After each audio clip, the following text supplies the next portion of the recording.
Yəni əslində Nesrin bilinmədən işlənilir şuurumuza. Əgər bizim analarımız bilsəydi ki, o boş qab hansı ki qonaq üçün saxlanılıb, sən ən gözəl qonağın sənin övladındır, Evet. onu bizim üçün qoyardılar. Evet. Ən gözəl şokolad sənin övladın üçündür, onun həzm eləməsi üçündür.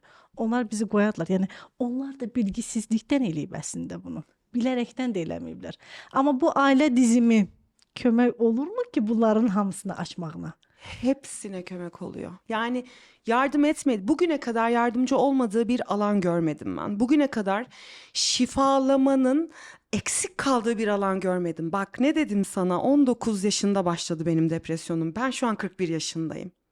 Girmediğim alan, burnumu sokmadığım, kurcalamadığım, çomak sokmadığım bir çark kalmadı. Ben bu terapiyle kendi şifa yolculuğumda dinmeyi öğrendim. Dinmek hani.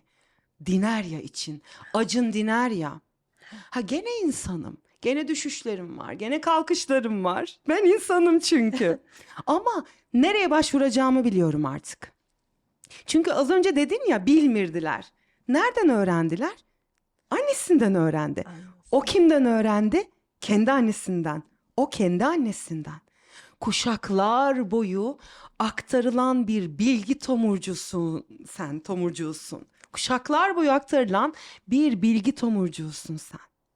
Sen bir datasın. Sen bir bilgi yumağısın. Ama bu bilgi nereden geldi? Çünkü seni var eden şey bilgi. Doğru değil mi? Evet. Tam öyle.